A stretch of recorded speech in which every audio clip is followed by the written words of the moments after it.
How's it going, everybody? SESvince here, and welcome to my WWE Payback Prediction episode. We are going to be discussing the match card for this Sunday's Payback pay-per-view. I, for one, am somewhat optimistically excited for it. There's a lot of people that aren't too really thrilled about the pay-per-view, just because since the Superstar shakeup, there's a couple matches on the card that just feel like stopgaps until this pay-per-view is over, and then now we can really continue on to new feuds.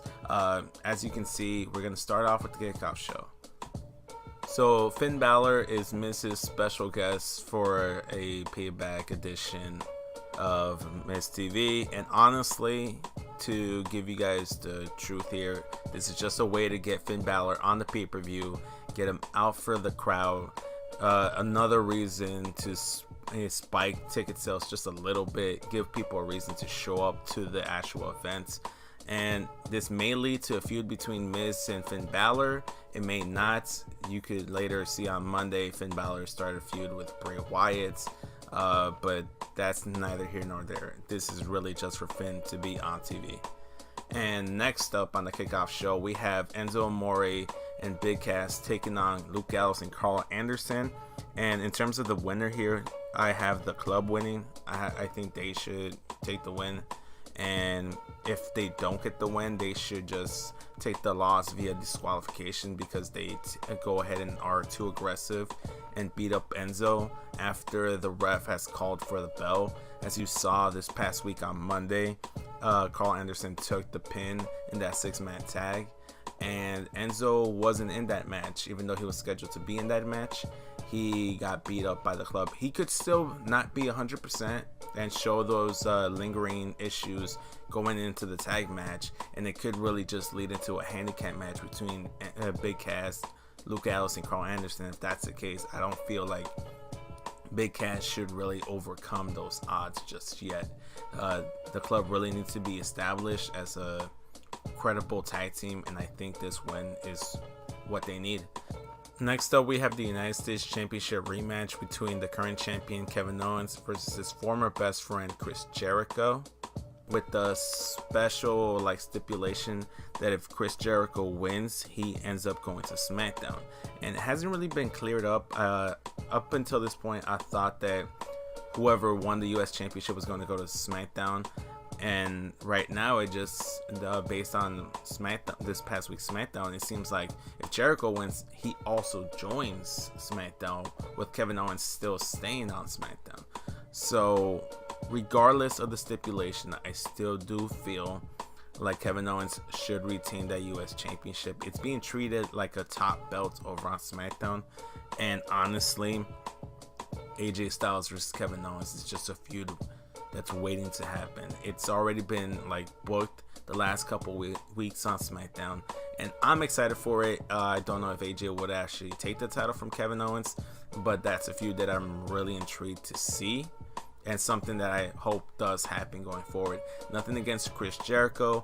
I mean, he is planning to tour with his band Fozzy sometime soon, and why not just have Kevin Owens hold on to the title? It makes no business sense for Jericho to win the US title and then go on tour and not defend it. It'd be like what Brock does, except you can excuse Brock because he's Brock. But yeah, I got Kevin Owens picking up the victory here, and yeah, man, KO facing America. That whole shtick is gonna continue. Next up, we have the Cruiserweight Championship match between Neville and Austin Aries, and honestly, I feel like this match is just going to be way better than the WrestleMania match. And here's the thing, I do want Austin Aries to pick up the victory. Don't get me wrong, I'm an A-double kind of guy, but I don't think he's on the Neville level. And the only reason why I say that is because Neville has a cheat code named TJ Perkins. He wisely has been the story that's being told here is that he's wisely looking to get someone on his side to help him retain that Cruiserweight title, because Austin Aries is so good that he doesn't feel like he can beat him one-on-one, and he will do anything to keep that Cruiserweight title around his waist. So don't expect TJP to maybe interfere here. and if with that it'll build up into like a TJP Austin Aries program, or maybe TJP is just a pawn to continue this Neville Austin Aries feud. Keep going forward. Regardless, I have the King of the Cruiserweights Neville retaining his Cruiserweight title on Sunday. Next up, we have the Raw Tag Team Championship match between the Hardys and Cesaro and Sheamus. Now, in terms of the winner here, I'm gonna go with the Hardys. It really makes no business sense for them to just drop the titles like a month after they won it at WrestleMania into Cesaro and Sheamus. Nothing against Cesaro and Sheamus, because I love Cesaro and Sheamus, especially Cesaro. He's one of my favorite wrestlers of all time, and Sheamus has been great alongside Cesaro. But I don't know, man. There's gonna be something here. There's gonna be a twist here, because the last 2 weeks in those singles competitions between the two teams, both Cesaro and Sheamus have offered their hand in good sportsmanship, and I don't know if that's going to continue. Maybe it leads to a heel turn for Cesaro and Sheamus. Maybe it leads to like a split and a rivalry between the two. I don't know. But all I do know is they're not walking away with the tag titles anytime soon. The Hardys are too hot to drop those titles right now. And next, we're going to go to the Raw Women's Championship match between the current champion Bayley and Alexa Bliss. Now, I'm very looking forward to this match. It's probably one of the most interesting matches on the card because it's a legit toss-up. They're in Payback's in San Jose, California, Bayley's hometown. And as we know, WWE likes to make you lose in your hometown. Now, Naomi just proved that to be wrong this past WrestleMania with her big win over Alexa Bliss.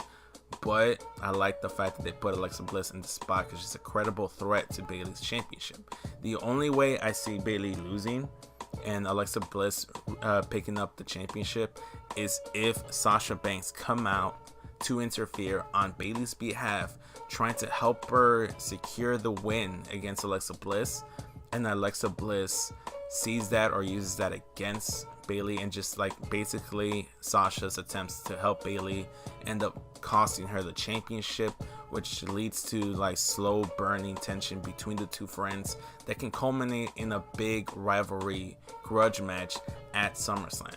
Honestly, I feel like that's what's going to happen here. I'm going to go with Alexa Bliss picking up the victory due to Sasha's interference costing Bayley the win. And from there, it leads to like a triple threat match for the Women's Championship at Extreme Rules that finally leads to the Bayley-Sasha rivalry match that everybody's been wanting, and it's going to take place at SummerSlam. That's what I feel like it's going to happen. But enough about SummerSlam. Let's continue with Payback, and we have the grudge match between Seth Rollins and Samoa Joe taking place. In terms of winner here, I'm going to go with Samoa Joe, and it's not even that difficult for me to say that. And the only reason I'm going for that is because Samoa Joe wasn't at WrestleMania. He didn't have a match. He wasn't even, like, a lot of people were thinking that he might be interfering in that Triple H match or that Kevin Owens match, but he did neither of those things. And Seth Rollins obviously picked up a huge win against Triple H at WrestleMania, and to continue this story, I feel like Seth Rollins needs to continue to struggle taking on Samoa Joe. Samoa Joe needs to be that dominant force as a heel, and he needs to be that hurdle and that obstacle for Seth Rollins to overcome. And if he just picks up the victory against Samoa Joe, what else does Seth Rollins have to do after that? Like, he's pretty much done everything he wanted to do. He already got his revenge on Triple H, and he gets his revenge on Samoa Joe. I would like to see Samoa Joe and Seth Rollins play up the knee injury, just say that it's still not 100%, and have that be the story of the match. And that way you can use that as an excuse. Or maybe they use some type of weapon or Samoa Joe like that uses to re-injure that knee, or tries to re-injure that knee, and then leads to some kind of gimmick match at Extreme Rules the next month. Either way, Samoa Joe needs to pick up this win, or he needs to look strong coming out of it. Seth Rollins can take another loss, and it won't really hurt him. I feel like it might help him more if he loses to Joe. He'll be more of a sympathetic babyface, kind of like in the sense that that Bayley or Becky Lynch or Sami Zayn are. But the difference would be that Seth Rollins is very believable as a guy that can come back and overcome those odds. So I'm going to go with Samoa Joe picking up the win, with Seth Rollins eventually winning the feud, if that makes any sense to everybody.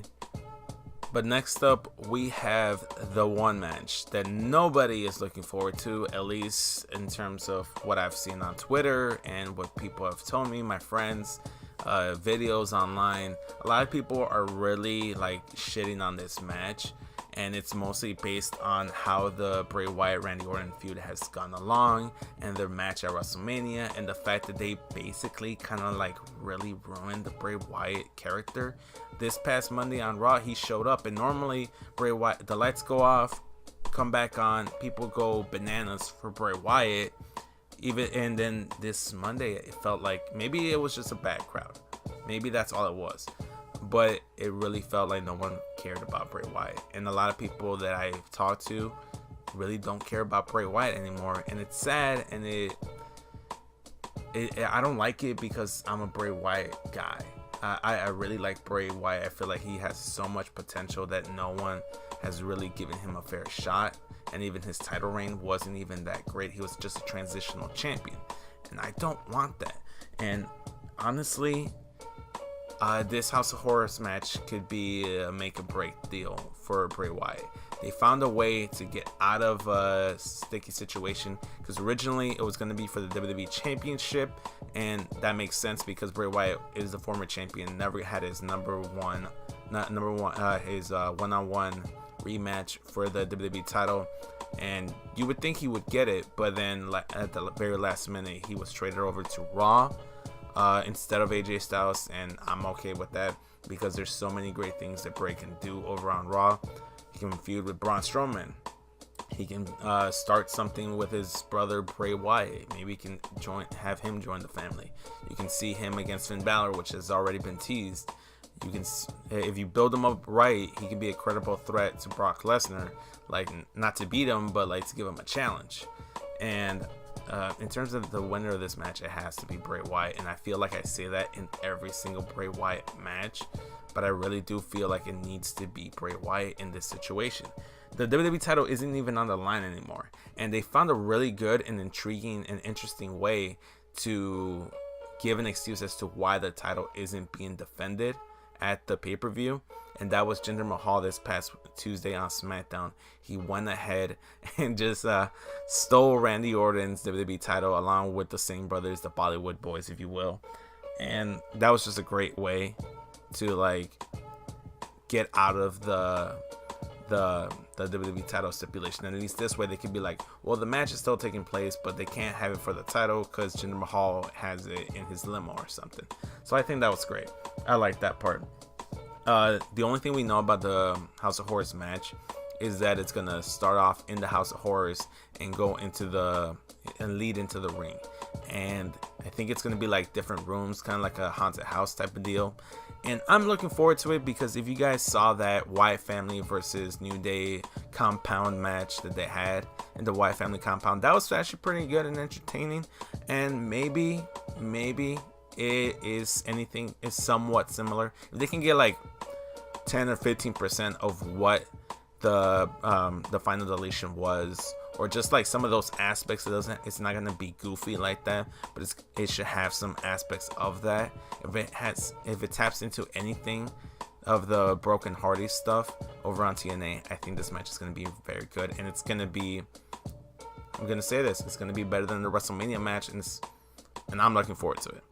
I think if this match has people's expectation for this match is so low that when the match actually happens, people are actually going to be walking away from it thinking it wasn't a bad match. It was a decent match. It wasn't the best match. It was a good match. That's what I'm going to go with. I'm going to go with this match. It's still going to be a really good match.